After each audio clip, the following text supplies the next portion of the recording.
PG. Ito ay nangangailangan ng patnubay at gabay ng magulang para sa mga batang manonood.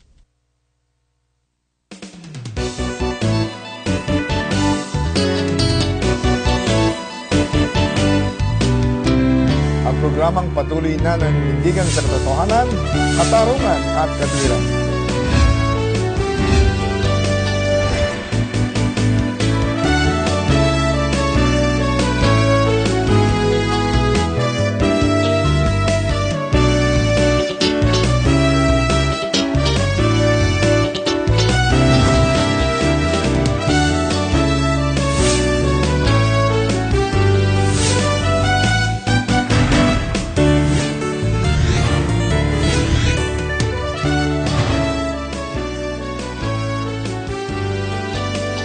Magandang araw po. Ito po inyong lingkod, Brother Eddie Villanueva.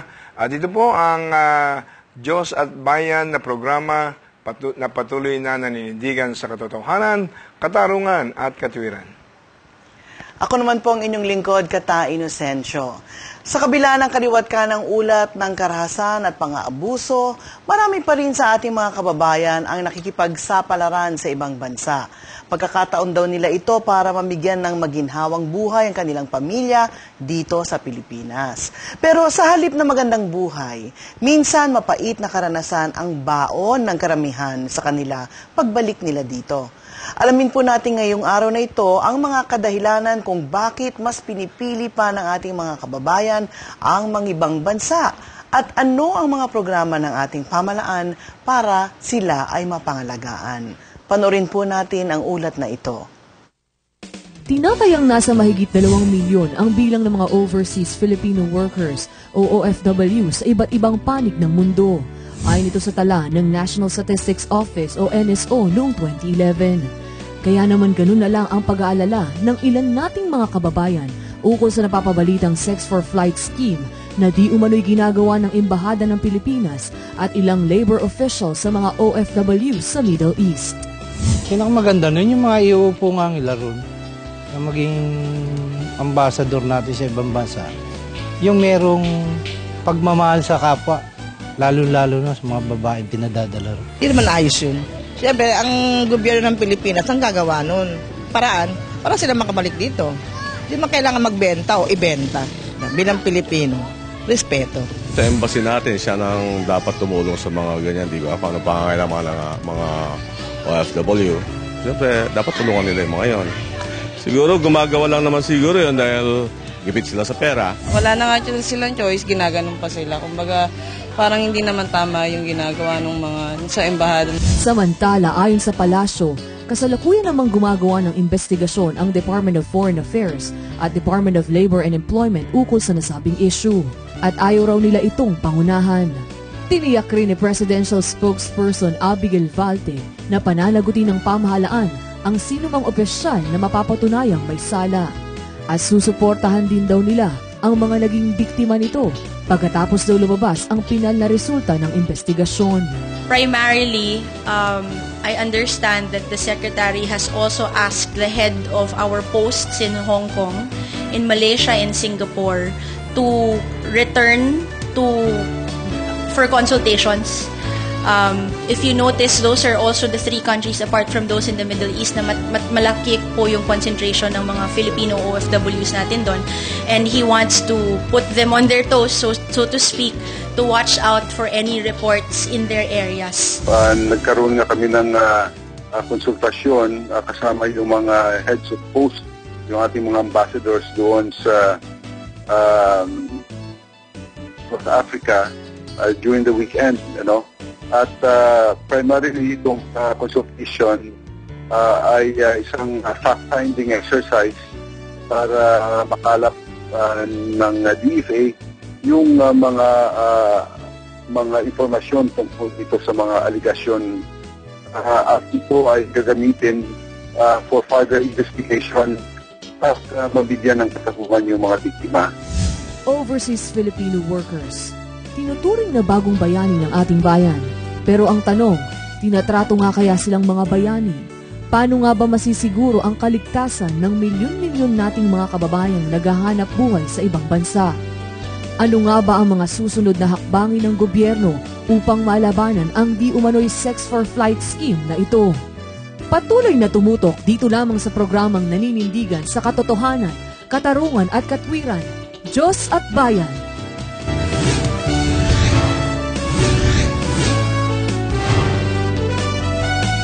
Bago po natin simulan ang ating talakayan, para sa ating mga masugid na televiewers, live na live po ang Diyos at Bayan ngayon mula alas 8 hanggang alas 9 ng gabi dito sa Light TV 33. Kaya naman para sa ating mga tagapanood, pwede na po kayong sumali sa aming talakayan. Mag-comment lamang po kayo o magtanong sa ating mga panauhin sa pamamagitan po ng pagtawag at pag-text sa mga numero na nasa inyong TV screen. Pwede rin po kayo mag-send ng mga tanong o komento sa pamamagitan ng Facebook at sa Twitter page ng Diyos at Bayan. At maaari ring mapanood ng Diyos at Bayan via live stream. Pumunta lamang po kayo sa website link na nasa inyong TV screen. At saka syempre, sa darating na Sabado, GMA News TV alas 12 ng gabi at GMA 7 alas 12 rin ng gabi.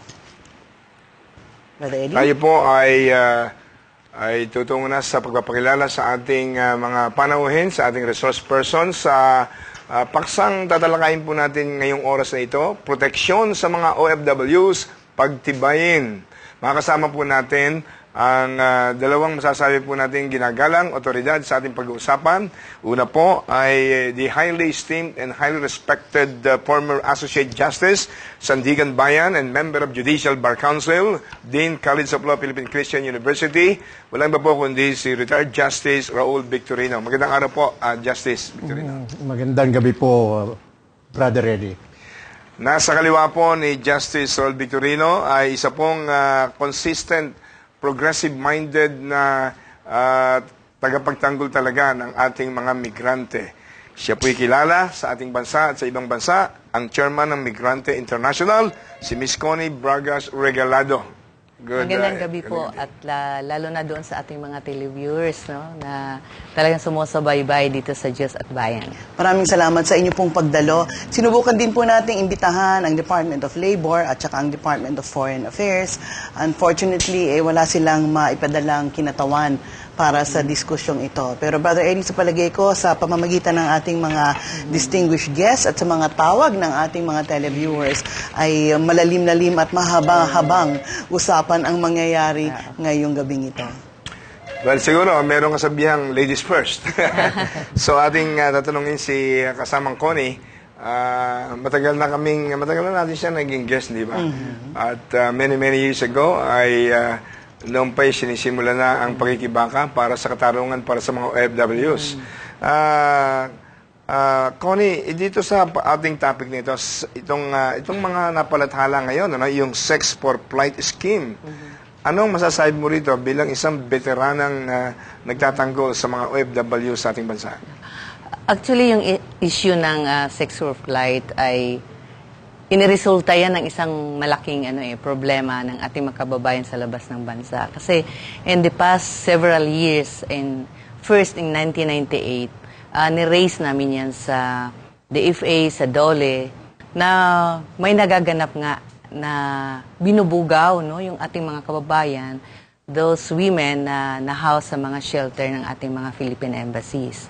At sumunod dyan, yung isang malaking issue ay yung 2005, na yung information nga from the ground, ibig sabihin doon sa Saudi Arabia in particular, ay merong ginagawang niraraffle yung ating mga kababayan para makabili ng ticket. At since then, pumapasok talaga yung issue ng yung binebenta yung ating mga kababaihan. At naggaganap ito lalo na sa panahon na maraming stranded sa Middle East. So ditong latest na issue na to ay merong impending crackdown sa Saudi Arabia. Actually, binigyan na lang tayo ng yung amnesty for 3 months. So for the last 3 months ay yung mga, lalo na yung mga undocumented natin, ay talagang pumunta sa mga embahada, sa embahada ng Riyadh, at saka sa Consulate General sa Jeddah para manghingi ng tulong. So, yun nga yung naitayo yung tent city. So sa loob ng 3 buwan, na according din sa report ng Department of Foreign Affairs, in trickles yung mga nire-repatriate nilang undocumented. So itong sitwasyon na to, tinitake advantage ng ating mga puwera doon sa talagang sympathetic sa migrants na i-abuse, no? Exploit yung kalagayan, yung vulnerability ng ating mga kababaihan na ibenta sila sa mga Arabo, no? Nilalabas sa shelter. So, itong pagka-expose nito, no? I think it's very positive dahil sa past several years nga na nire-raise namin sa government, tahimik lang yung gobyerno natin. Though in 2005, nagkaroon ang OWA ng isang investigation team na pinadala sa Saudi Arabia. Alam po namin yon, aware kami doon. But after the investigation, nag-die down, nawala yun. Hindi namin alam kung anong result. Though may mga information na confirming doon sa accusation ng migrante na totoo ngang nangyayari. At ito na nga, no? Para ang pwede nating pagpupugay doon sa itong matapang nating mga kababaihan na nag-come forward to shed light dito sa usapin na ito. Pero Connie, nakapagtataka dahil sabi mo na rin na maraming taon nang nagaganap ito at tila ngayon lamang pumutok sa media, ano? At hindi naman siguro ngayon lamang may nag-come forward at nag-testify. Ang nakakapagtaka, bakit nanahimik ang media, nanahimik ang gobyerno, at gayon din doon sa mga, let's say, mga staff ng embassy na hindi naman siguro natin lalahatin, ano? Na lahat sila ay na-involved dito sa indecent proposal o pagbebenta ng ating mga kababayan. Bakit walang kumibo? Ano ang inyong nakalap tungkol dyan? Yung isa, lalo pa yung na-house sa loob ng mga shelter ng embassy at saka consulate. Yung isa natatakot sila kasi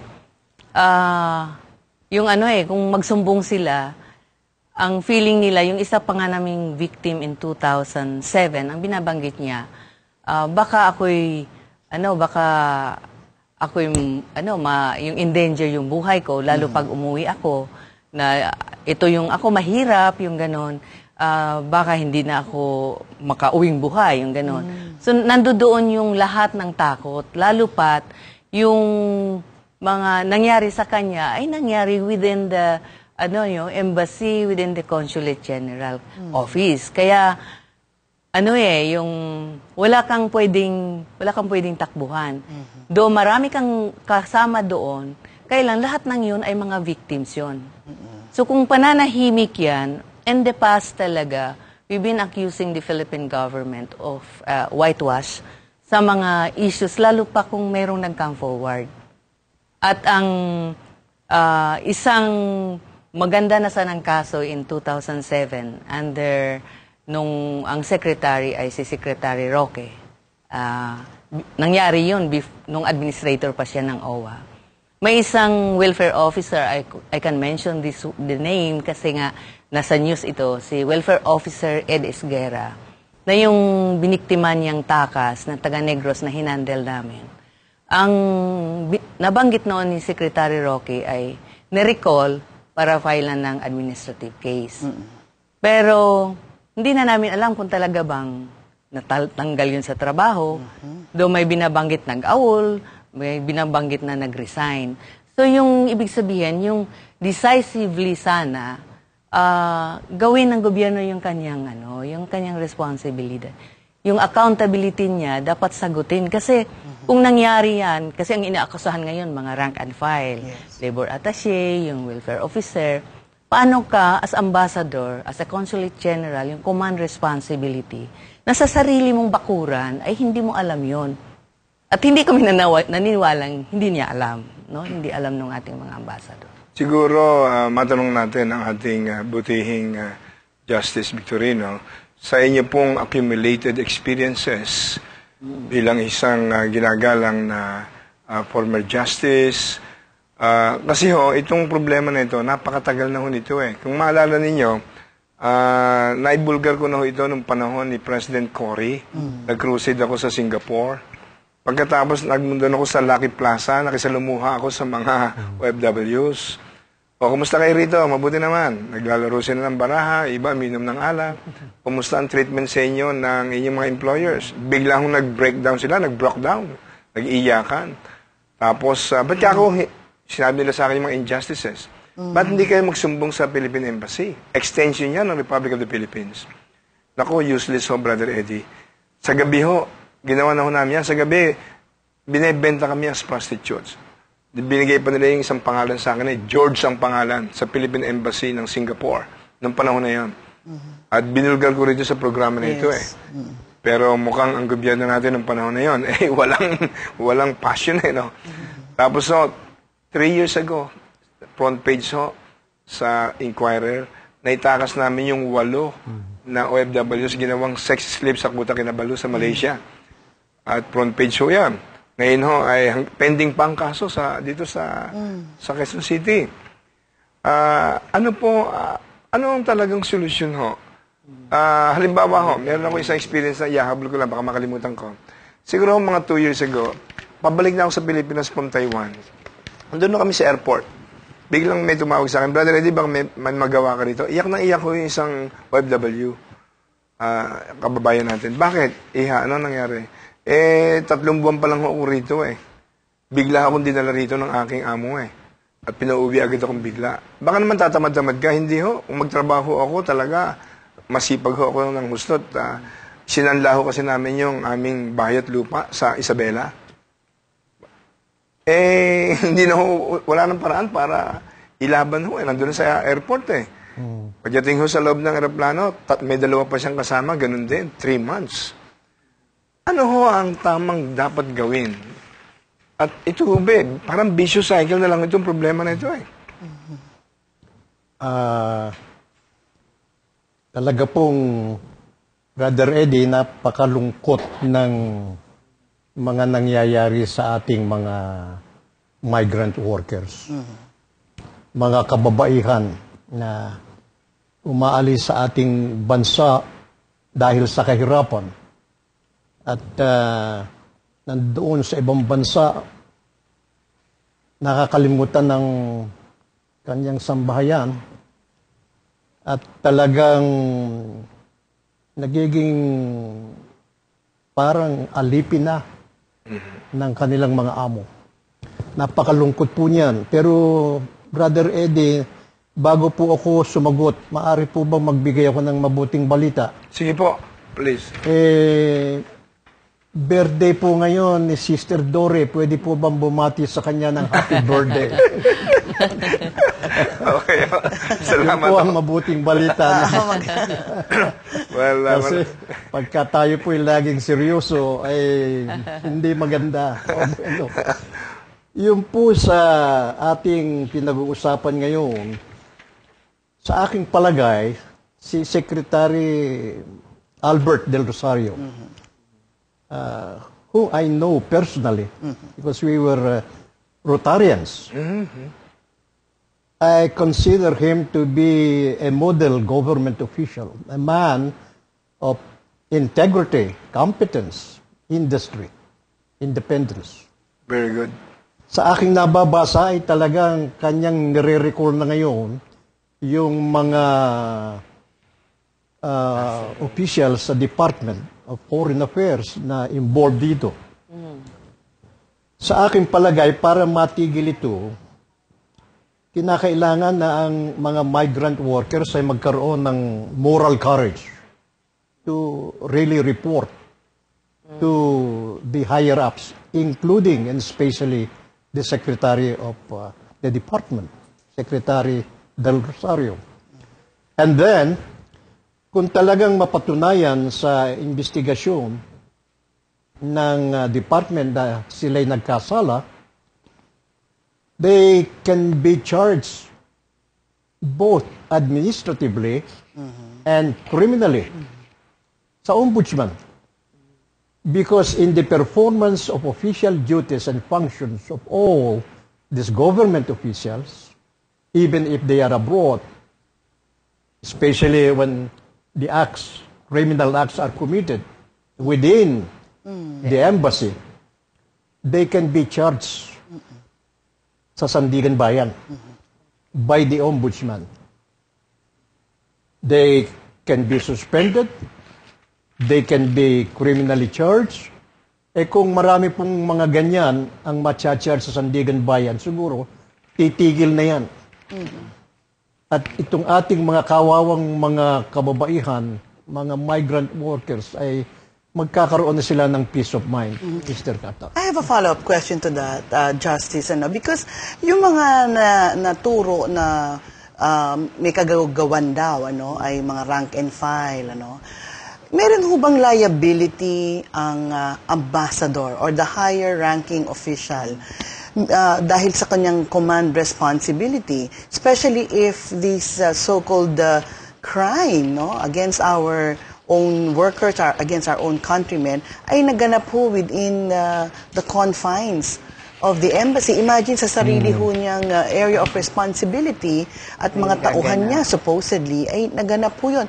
May responsibilidad o liability po ba ang ambassador? Meron po dahil under the rule of command responsibility, lalo na kung nagaganap ang isang krimen sa loob ng kanyang opisina, hindi tayo pwedeng maniwala na hindi niya alam.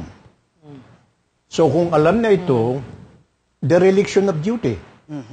Hindi niya ginagawa ang katungkulan niya na disiplinahin ang mga nasa kanyang poder, kanyang mga empleyado, Brother Eddie.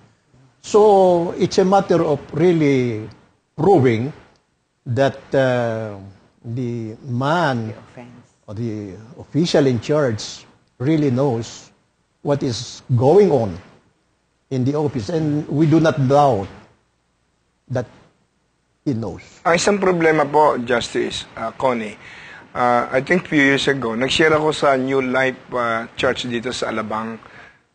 Binanggit ko itong mga problema ng ating OFWs. Dahil ang GIL ay nasa 52 countries of the world. Expose akong masyado dyan sa ganyang mga injustices. Lumapit sa akin yung 3 pastors ng New Life Church. Kay Pastor Paul Chase.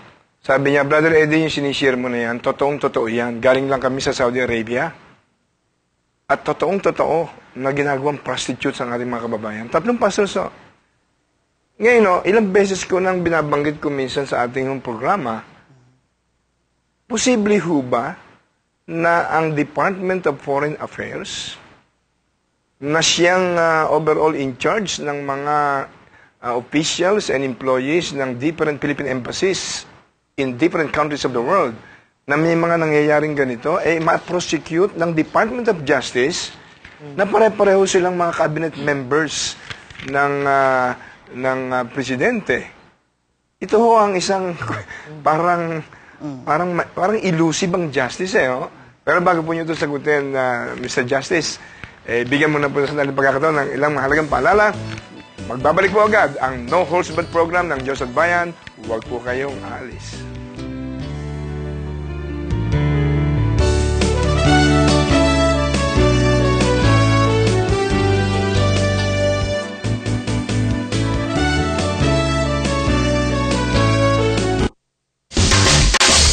Araw-araw, nandiyan sila, bahagi ng ating buhay. Kahit mag-ipata, kahit magbingi-bingihan, kasama ka, kaisa ka, may pakialam ka. Agenda, agenda, agenda. Kahit nasan ka, nakikita at naririnig, apektado ka. Kahit mag-ipata, kahit magkibit-balikat, nararamdaman. Agenda, agenda, agenda. Kahit di pag-usapan, nararamdaman. Sa bawat kibot-galaw natin, nakakaapekto sa atin. Pag-usapan natin, harapin natin sa agenda, agenda, agenda. Kasama ka, kaisa ka, may pakialam ka. Kahit saan ka lumingon, may isyung nakakaapekto sa iyo. Kaya dapat pag-usapan. Dahil lahat ng issue, kasama ka, kaisa ka, may pakialam ka.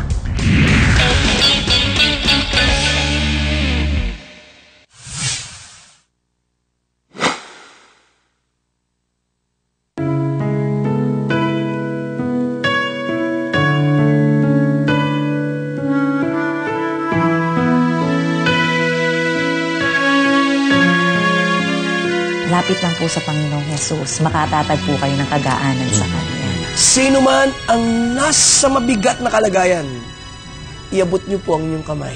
Kung kami man ay napapagal at nabibigat ang lubha, lumapit kami sa inyo, kami bibigyan niyo ng kapahingahan.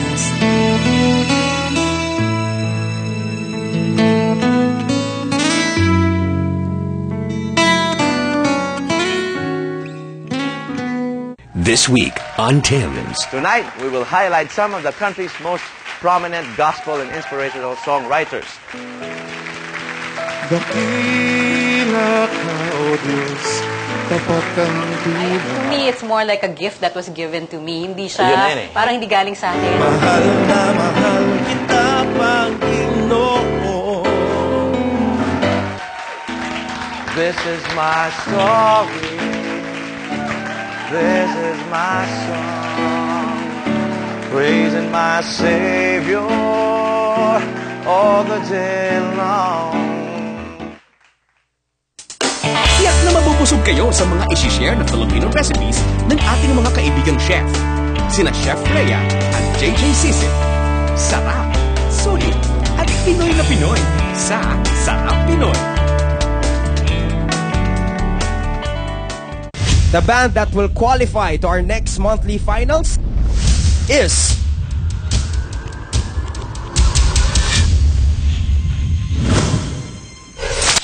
Woven, Sela, Aurel.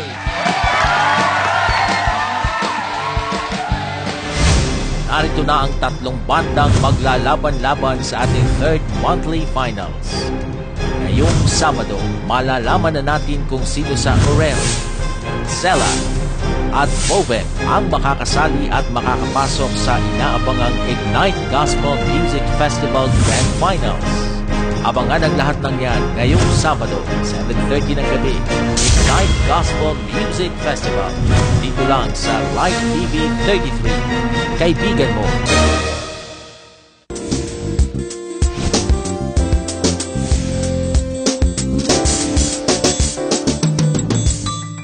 Piso mo, palaguin mo.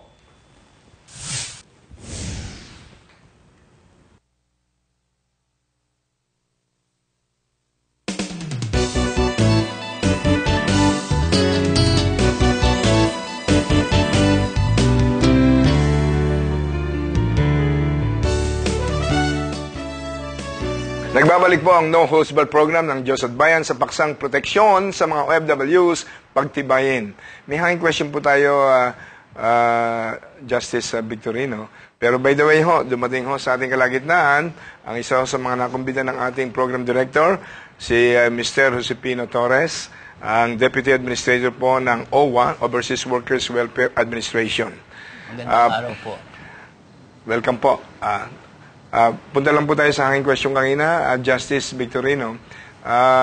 Kami po naniniwala doon sa sinabi ninyo na man of integrity and competence ang ating Foreign Affairs Secretary.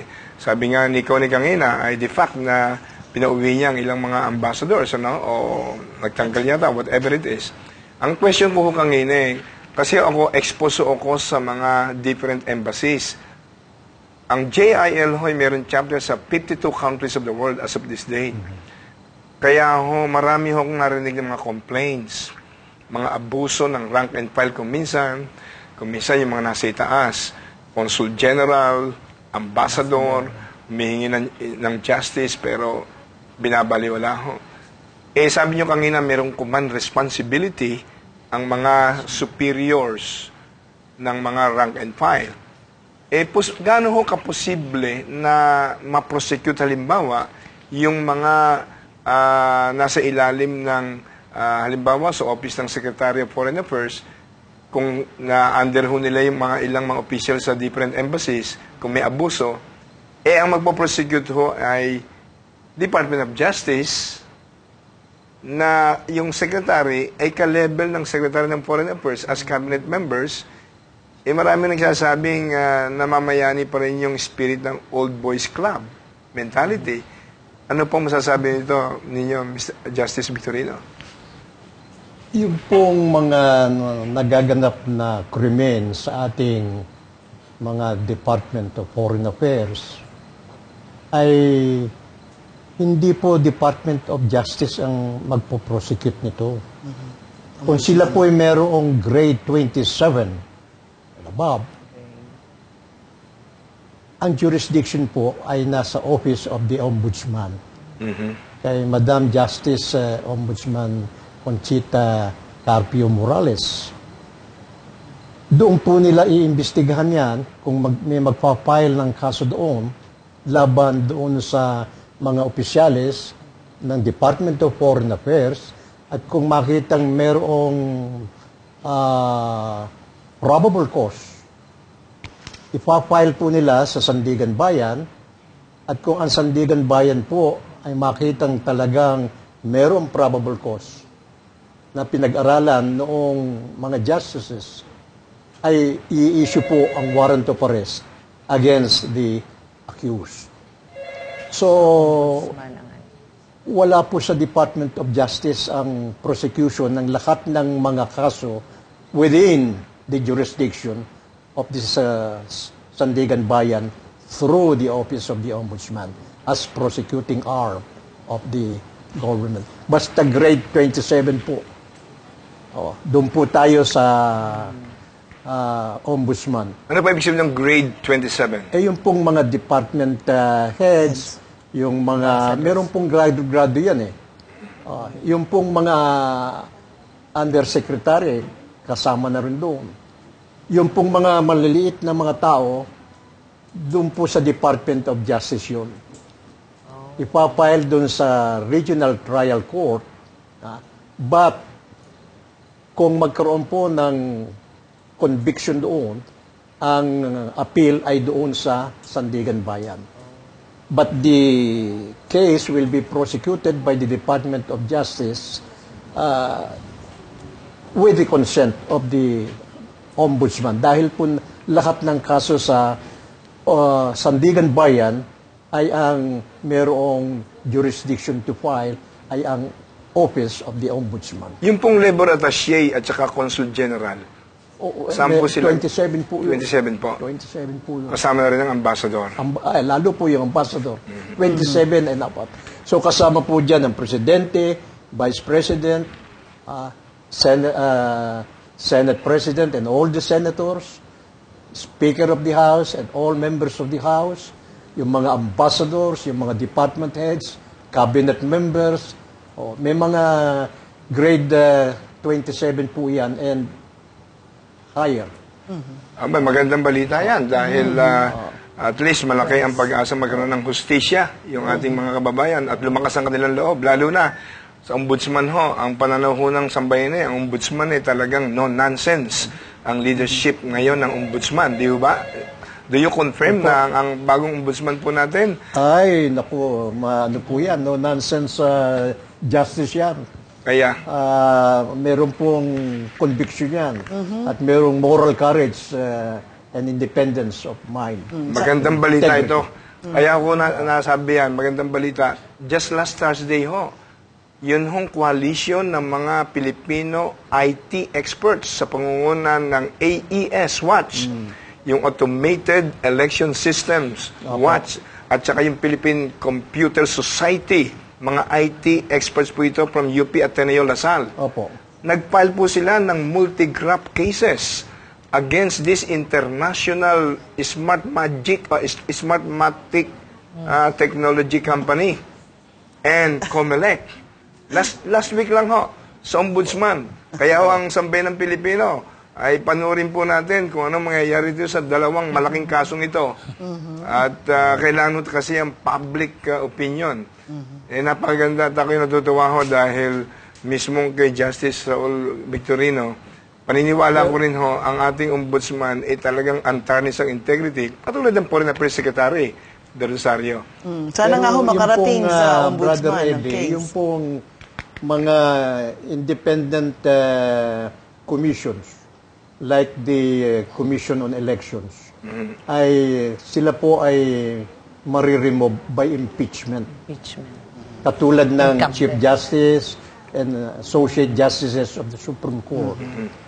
They can only be removed by the process known as impeachment proceedings. Paano po yung sinabi sa akin ng Lasal Professor na spokesman ng AES, si Professor Celis, Nelson Celis, nag-file sila ng multi-graft cases sa ombudsman against the COMELEC people last week lang ho. Kasama na yung International Smartmatic technology based sa Venezuela. Mga criminal cases po ang kanilang ipinay. For the purpose of investigation. I see. Okay. Brother Eddie, bigyan daan natin ang mga katanungan at komento ng ating mga kababayan na nanonood ngayon live sa Live TV 33 from Batangas, si Linda Mariano. Ang tanong po niya, ano bang dapat ipataw na kaso para sa mga embassy natin sa ibang bansa na inaabuso at binabastos ang mga kababayan nating OFW? Justice, masagot po ba natin what cases? Nasa sa Department of Foreign Affairs po. Depende sa nature ng criminal act. Okay. Under the revised penal code, marami pong mga, meron diyang rape, meron diyang harassment, meron diyang pong kung ano-anong mga... Sabi niyo, dereliction of duty. Dereliction of duties. That's possible. Kung saan po babaksak yung kanilang mga criminal acts, doon po sila ma-charge. Okay, depende sa findings. Okay. Depende sa findings. Depende sa findings ng investigation. Okay. Meron din from Novaliches si Reynold Torre. Ano pong ahensya ng gobyerno ang nagsiset ng standard sa mga dinideploy natin sa mga embassy to protect our OFWs? Familiar ka ba dito? Actually, Department of Foreign Affairs kung mga ano yan. Magsiset kung sino ang mga i-assign nila, no? DOLE kung mga welfare officer, yung lalo na yung... labor attaché. At saka labor attaché. So, sila yung magsiset. I know sa DFA, may mga training yan may mga cadet training doon sa mga dinideploy. Kasi once in a while, iniimbitahan nila ako para magbigay ng input. So, may mga ganon. Kailang sa observation namin, lalo na sa Middle East, ang usually na dinideploy ay mga kalalakihan, mga welfare officer na lalaki, na ang kinikater na nila. Kasi ang may nasa house lang, nasa shelter, ay mga kababaihan. Baka merong ano doon problema talaga. May problema kagaya sa komento ni Francisco Jr. from Basilan, ba? Or Basilan ang apelido niya. Ito nga ang komento niya, tamang-tama. Dapat mga babae na lang ang mamamahala sa mga embassy abroad. Pero may another problem dyan. Mahirap na yung mga kababaihan din ang i-deploy dahil lalo na sa Muslim countries, hindi sila basta-basta makalabas, pumasyal. Nasa loob lang din sila. So may limitation sa movement nila. Pero kung sa shelter lang sila talaga, mas maganda talaga yung mga kababaihan ang mag-deploy at saka mga social workers, no? Kasi at least kung mga social workers nandoon na kaagad yung puso, no? Bago natin pagpatuloy yung pagtatanong, tanungin natin ang ating Deputy Administrator ng OWA, Mr. Josepino Torres, OWA, Overseas Workers Welfare Administration. Ano po ang ginagawa ng inyong opisina, ang OWA, para sa general welfare ng mga kababayan nating pinapalaot sa iba-ibang bansa? Yung basic ho na tungkulin po ng inyong opisina para mapangalagaan. Yun, mangyari yung tinatawag na overseas workers welfare. Malawak po yung saklaw ng salitang welfare. At unang namin tinitingnan ay yung kapakanan nila bilang manggagawa. At pangalaw doon ay bilang ordinaryong tao para mapalagaan ang kapakanan nila habang sila ay nasa ibang bansa. Ano po mga specific measures ninyo para maiwasan yung maltreatment, injustices na being suffered ng OFW sa iba-ibang bansa? Una po, ang ating sumusunod po tayo sa alituntunin ng Republic Act 10022 na sinasabi na magpapadeploy lang tayo ng ating mga kababayan sa mga bansang tinatawag nating may proteksyon ng mga batas, may mga batas na nagbibigay ng proteksyon sa ating mga manggagawang Pilipino kahit babae man o lalaki. Ito po, hindi po tayo magpapadala kung sasabihin ng mga embassies natin ay hindi sila OFW friendly in my term. Ano? Ibig sabihin, meron tayong bilateral agreements. Dapat doon, no? Meron silang na-ratify ng mga ILO, international conventions na nagbibigay ng proteksyon. Ratified do, ibig sabihin ay kasama sa batas nila yung mga ni-ratify nilang convention, whether United Nations Convention, UN Convention, or ILO Convention na nagbibigay proteksyon sa mga migrant workers. Nabibigyan niyo ba ng proper orientation ang mga OFWs tungkol dito sa mga bilateral international agreements ng ating bansa with different countries? Opo, meron po tayong binibigay na mandatory pre-departure orientation seminar bago sila bigyan ng Overseas Employment Certificate ng POEA. Lahat po ng pumapalaot sa ibang bansa, yung unang pupunta doon ay dumadaan dito sa pre-departure orientation seminars. Legal ho ba yung ginagawa ng ibang employers na tinatago nila yung mga passports ng mga OFWs? Yan po ay depende po sa bansa. Pero doon sa mga ating pinirmahang at pina-ratify na bilateral na kasama po yun. Pinagbabawal sa ilalim ng mga bilateral agreements itong pagtatago ng mga employer. Yung huli po nating nilagdaan ay yung ating bilateral agreement with Saudi Arabia. Kasama po yun sa ating tinatawag na standard employment contract na hindi nila dapat itinatago itong mga passport. Kasi kaya ako natanong ho yan ay karamihang nasasalubong namin sa mga problema ng different OFWs. Connie, sa inyong samahan na Migrante International, meron ba kayong consistent follow-up sa ating mga kababayan sa different countries? Meron ba kayong sufficienting facilities? Meron ba kayong, natutulungan ba kayo ng concerned government agencies para gawin ninyo yung inyong noble mission sa mga OFWs? Actually, for Migrante, meron kaming presence sa 23 countries, no? Pinakamarami sa Saudi Arabia kasi we consider Saudi Arabia the fact na siya yung #1 destination ng ating mga OFWs, and at the same time, in terms of density, no, population ng ating mga kababayan, sa Saudi Arabia lamang mayroong 1.8 million Filipino. So, kung sa binabanggit nyo po, Brother Eddie, sa particular dito sa crackdown, actually yung mga organization sa Saudi Arabia, yung sumuporta in terms sa mga pagbibigay ng pagkain. So meron siyang tulungan merong support mechanism among organizations, among Filipinos sa mga bansang nandoon. Kaya lang, ang problema, siyempre, alimbawa sa issue ng ngayon, crackdown sa Saudi Arabia, yung mga donations na food, ayaw tanggapin ng Philippine Embassy. Kaya isa yun sa gusto naming erase. Bakit ninyo haharangan yung mga pagkain?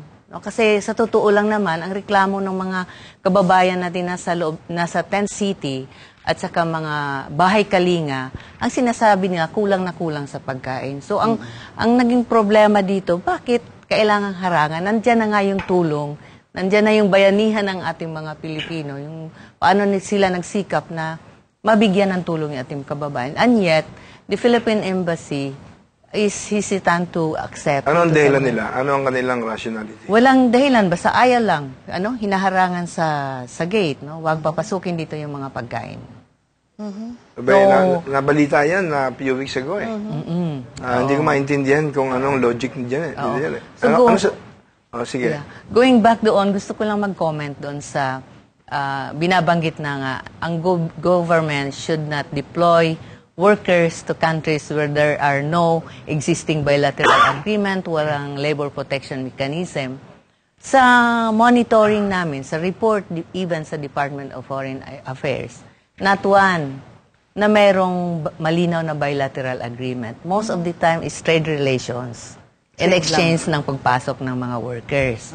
At sa ngayon nga, 239 countries na ang mga Pilipino. Kung Saudi lang yan titingnan natin, bakit hanggang ngayon, sa dami na ng mga inabuso sa Saudi Arabia, wala kang makitang kung mayroon bang protection mechanism. Riripin ka, kakasuhan ka ng adultery, immorality. Kung tumakas ka dahil pinaplansya ka, binububog ka, sa kakasuhan ka ng absconding, nasaan doon yung protection? Siguro, mapanggalan sandali, immediate response ni Justice Victorino.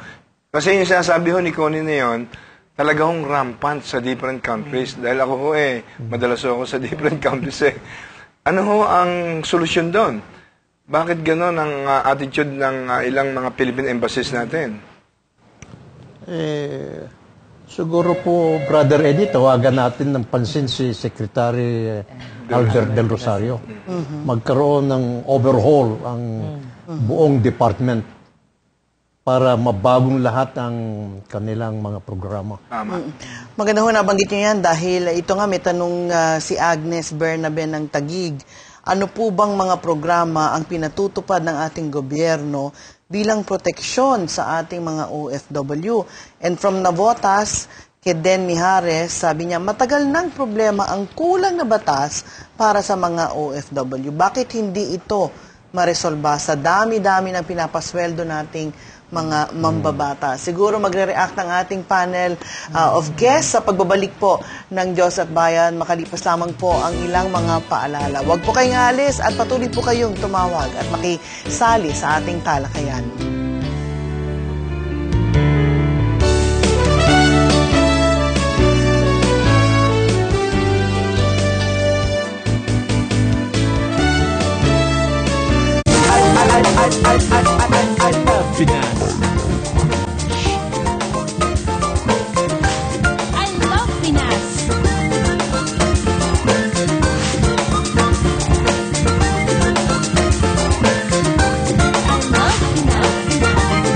Ako po si Carlo Lorenzo.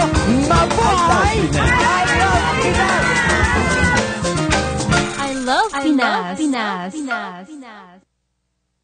Ang Biblia po ang susi ng isang masaya, mapayapa at matagumpay na buhay.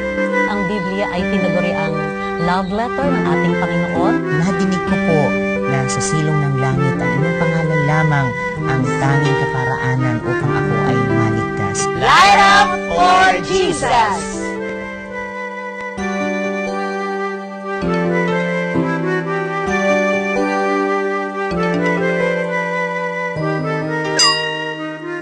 Sometimes there is a confusion of the phrase, the sign of the coming of the Lord Jesus Christ or the sign of the end time.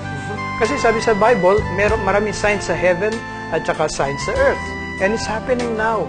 So we must really discern na we are living in the last days. Ang Pilipinas ay gagawing modelo ng Panginoon. Great shaking, pero may great harvest din. Maniwala po tayo. Bumabangon na nga ang ating minamahal na bansang Pilipinas.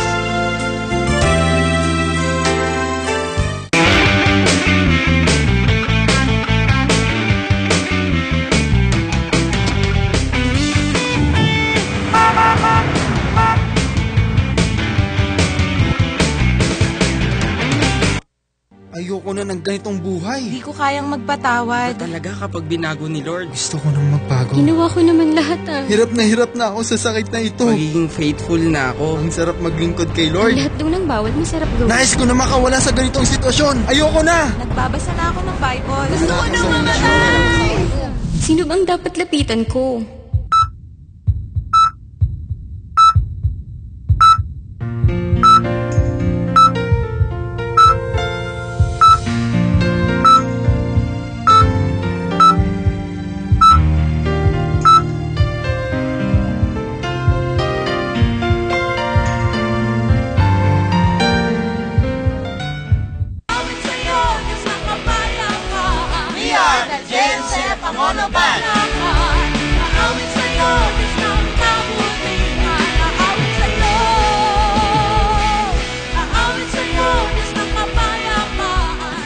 invite you to watch Psalm Sessions from Monday to Saturday, 9:30 p.m. Here on Live TV 33. Kaibigan mo!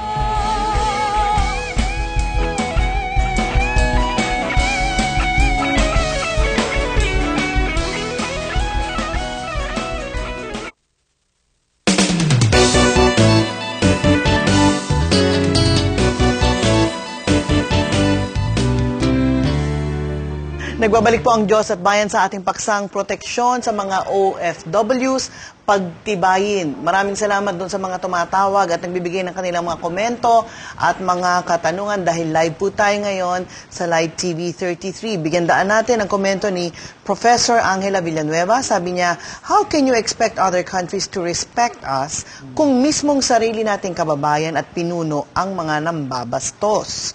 From Angel Porres ng Cavite, isa din po kasing problema dyan, lumalabas ng illegal ang ibang OFW, dapat kasuhan din sila. Si Rachel Verano ng Bohol, halimbawa po, di dumaan sa agency ang isang OFW, may paraan ba para maproteksyonan sila? Ang mga pamilyang naiwan, may magagawa ba para sila matulungan kung sakaling sobrang abuso na tulad ng pagkakulong sa kanila ng mga employer? Siguro kayang sagutin ni Deputy Administrator Torres yung mga katanungan pong ito. Hindi naman namin po pinagkakait ang pagtulong sa ating mga kababayan, ma-documented siya o hindi, kung magtatrabaho siya sa ibang bansa. Ang amin lang limitation ay kung maglalaan kami ng salapi, for instance, sa repatriation niya, ay hindi po yun ang aming tinalaga sa amin. Ang tinalaga po sa amin ay mga miyembro lang ng OWA, yung documented workers, ang inyong bigyan ng tulong kung merong salaping kinakailangan.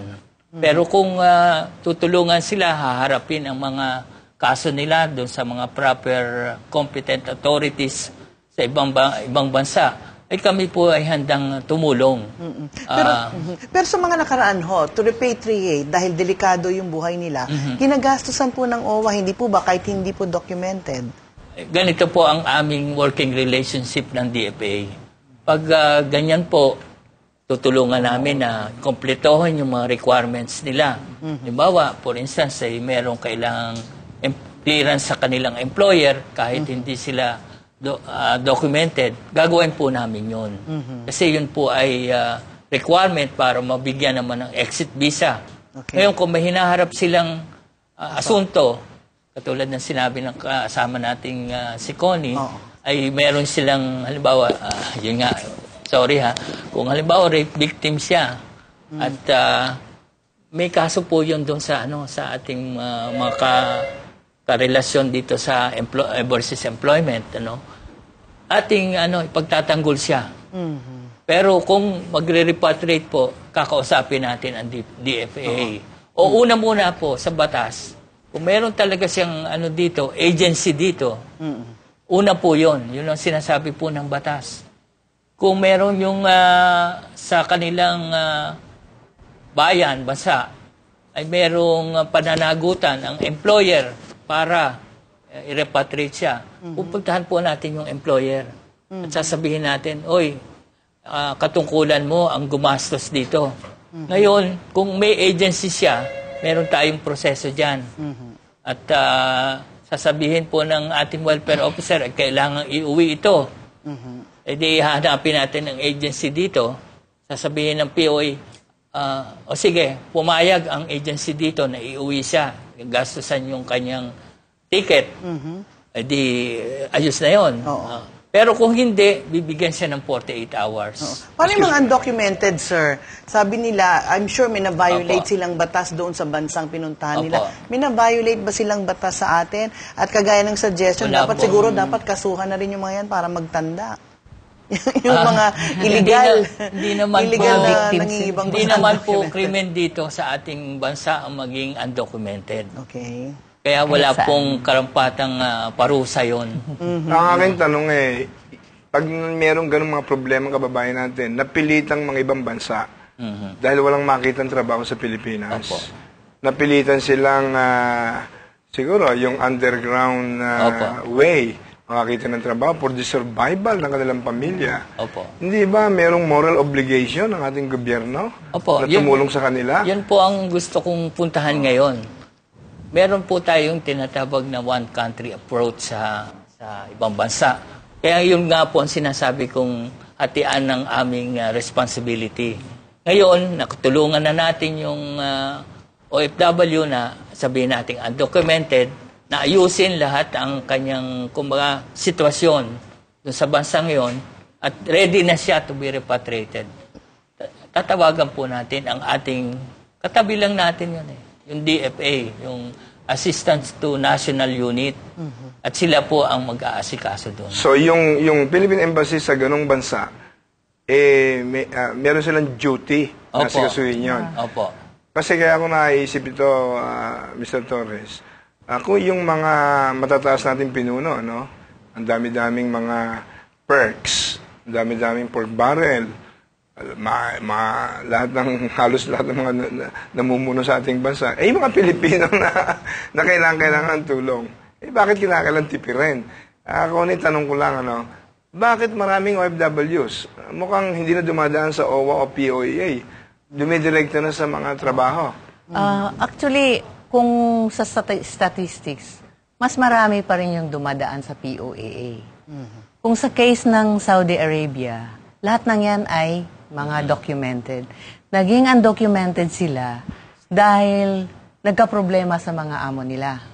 No? Tumakas sila, yung iba talagang hindi pinasahod ng ilang buwan, talagang aalis ka doon sa amo. Kaya yun yung time na nagiging undocumented sila. May problema sa Saudi Arabia and in other Middle East countries dahil yung tinatawag nilang sponsorship system. Na yun yung yun yung nagiging problema, lalo pat kung ikaw ay tumakas at kailangan mong umuwi ng Pilipinas, magpaparepatriate ka, dahil kailangan talaga na magbigay ng no objection certificate yung amo na wala siyang pagtutol doon sa pag-uwi ng OFW. So, kung sa bilateral agreement yan, kung talagang gusto natin ng protection, dapat wala yung ganun na nakatali yung visa ng isang worker sa sponsor, sa amo. Kasi kung kahit pa ni-rape ka, kung ayaw kang payagan na umalis, hindi ka makalabas ng Saudi Arabia. So yun yung isang problema sa ating pakikipagrelasyon sa ibang bansa. At referring to doon sa repatriation na binabanggit ni D.A. Torres, meron namang 100 million budget every year na inalat sa Republic Act 10022 and another 1 million para sa legal assistance. So, pwedeng gamitin yan Nakakapagtaka sa dami ng atin, libo-libo yung stranded natin, hirap pa rin yung ating gobyerno magpapauwi. Pero on the last budget hearing, meron pang savings yung DFA. No? Doon sa 100 million repatriation fund, meron pa silang savings. Bakit nakaka-savings na samantalang ang daming na stranded? Yung mga inassist namin ngayon na nakauwi na because of this crackdown, meron sa kanilang 20 years, 15 years. Na naging undocumented. Palagay ko kung napakaganda. Bakit bumagal? Ang sabi nga nila, nung nawalan kami ng ikama, nag-expire yung ikama namin, lumapit kami sa embahada, hindi inasikaso yung aming yung aming kaso. Kaya umabot na nawala na sila ng visa. Pero ngayon, sa napakaganda ng advice ni Justice Victorino, nonsense, very credible, nonsense, at saka... No nonsense. No nonsense, I'm sorry. No nonsense ang ating Secretary of Foreign Affairs, Albert Del Rosario. Palagay ko, yung sinasabi mo, dapat mabigyan ng proper, mapunta sa atensyon ni Foreign Affairs Secretary Del Rosario. Justice Victorino, bago tayo dumako sa mga closing words, ang isa sa mga problema ng maraming Pilipino na nakasalumuha ko sa mga Muslim countries, pag nahuli silang may Bible, kinukulong sila. Nahuli sila sa prayer meeting, kinukulong sila. Samantalang ang mga kapatid nating mga Muslims, binibigyan natin ng todo-todong freedom dito sa ating bansa. Gumagastos pa kung minsan sa mosque construction ang ating gobyerno. May holiday pa nga. May holidays pa. Bakit ho ganun sa ibang bansa? Hindi ba pwedeng i-represent ng Department of Foreign Affairs ang basic human right ng ating mga kababayan? Nasasakop po yun talaga sa ating constitution, freedom of religion. Meron tayong karapatan na ating ipahayag ang ating pananampalataya. Hindi lamang dito sa ating bansa, kundi sa buong daigdig. So, yun po namang mga bagay na yan, yung international law is a part of the fundamental law of the land. Even the United Nations Charter recognizes the freedom of religion to express your own religious beliefs. So, isang bagay po yun na Secretary of the Department of Foreign Affairs can make representations with the foreign power. Closing words. Oo nga, bago sana mag-closing, may pahabol sana ako eh. Kasi meron tayong Magna Carta for Overseas Workers. Yung Republic Act number 8042. May katanungan kasi kanina yung ating caller eh. Hindi ba sapat pa itong batas na ito para sadyang maproteksyonan ang ating mga kababayan o kulang pa ba ang batas o implementasyon? Siguro ang problema para proteksyonan ang ating mga kababayan. Siguro pwede na rin ho nating ituloy sa inyong closing words. Sapat ba ang ating batas? Kaya ba nating proteksyonan ang ating mga overseas Filipino workers? Kalimitan po ng batas natin ay ito pong sinasabi nyo, yung 8042 at saka itong 10022 ay mga prinsipyo po ito. Kalimitan mga prinsipyo ng proteksyon. At kailangan talagang i-translate into more implementable terms and actions. Kaya doon po siguro tayo nagkukulang.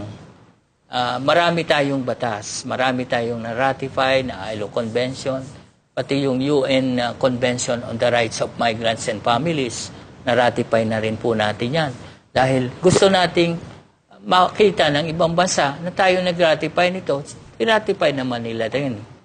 Pero yung pong implementasyon ay sa tingin ko ay kailangan nating pag-igtingin pa. Marami pa po tayong dapat gawin sa larangan ng ganyan implementasyon. Thank you very much po kay Deputy Administrator ng OWA, si Ginoong Torres. Miss Connie, ng Migrante. I-take ko lang yung opportunity ngayon. Una doon sa Sex for Flight na issue, sana magkaroon ng comprehensive independent investigation. Kasi ang kadalasan, within the agency lang din. Halimbawa, DFA, meron silang team na ipapadala. So, walang hindi impartial yung investigation pag ganyan. So, yun isa. Pangalawa, dito sa issue ng crackdown, isang malaking problema to na medyo hindi yata nang mamadaling harapin ng gobyerno. Dahil una, sa end of June, ilang araw na lang po, yung 10 city ay close down na. Kung nasaan yung ating libo-libong kababayan na nakahouse, yung mga lahat ng mga undocumented. Ang 10 city is a private property. So, i-close down na nila kasi once na mag-start na yung crackdown, kasi ang deadline po ng amnesty ay July 4 na. No? So, once na mag-start yung crackdown, kung hindi mag-close yung 10 city, akusahan naman yung may-ari noon dahil harboring illegals. So, ito, ilang days na lang po yan, wala pa tayong naririnig mula sa Malacanang. Ano ang pwede nilang gawin? Kasi binagyan na ng Saudi government ng 3 months para pauwiin yung ating mga kababayan. Ano na ang plano ng gobyerno natin? So, ito yung isang gusto naming makita from the government na in the event nga na July 4, nagkaroon ng nego, ang lahat ng foreign embassies sa Saudi, for extension, hindi pupayag ang gobyerno ng Saudi Arabia, ano na ngayon yung gagawin? Kasi based sa report ng DFA, around 12,000 Filipinos sa Saudi Arabia ang affected nitong crackdown.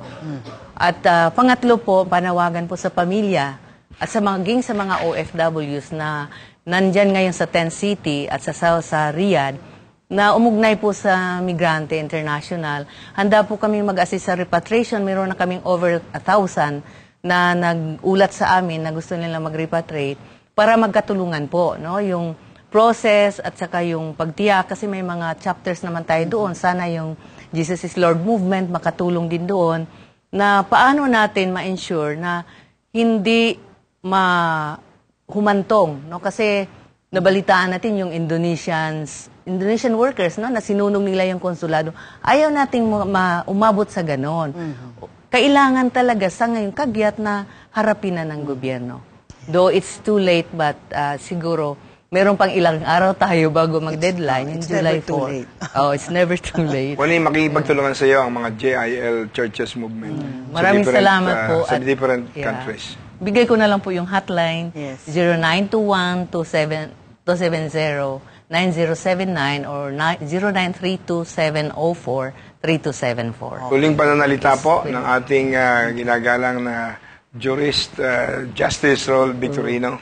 Well, hindi po ako eksperto dito sa ating pinag-uusapan migrant workers. But I think this is the greatest form of injustice in our country today.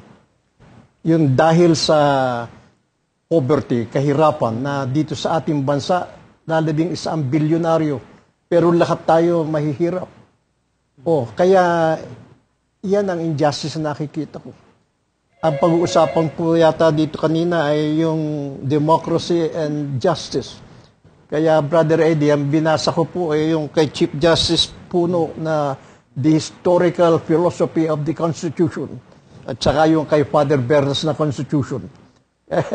And nataon po migrant workers problem. Napakaganda rin po. Ang masasabi ko lamang, yung sa Amos chapter 5, verse 13, let justice flow like water, and let righteousness flow in the unfailing stream.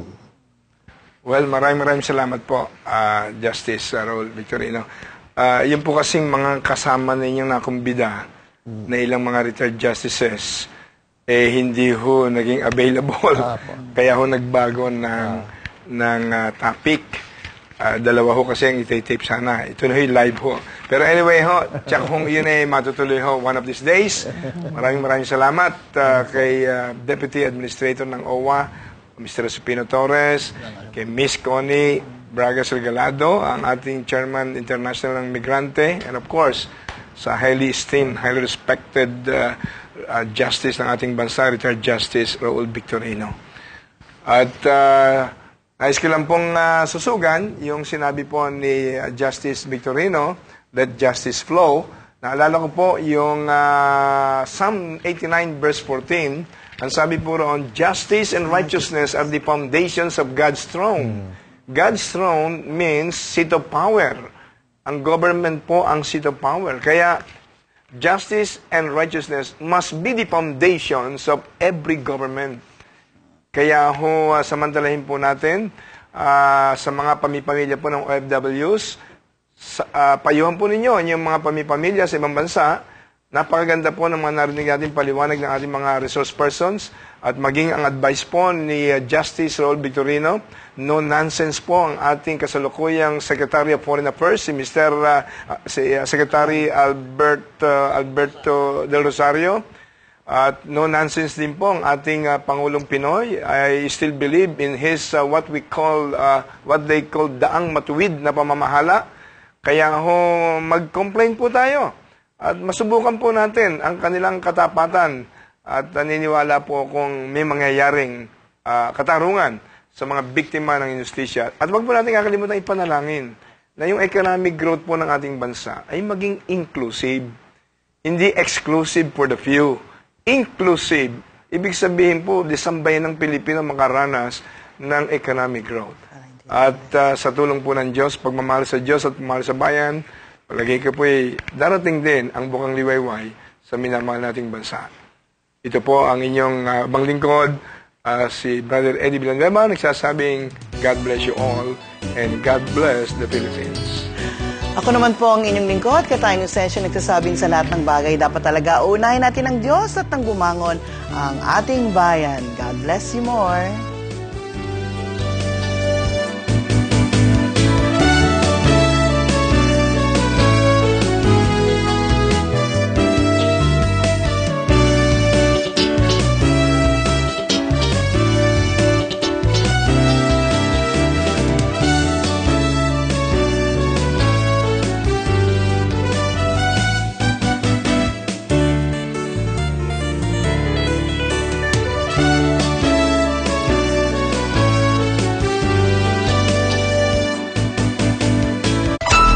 All about unspeakable joy.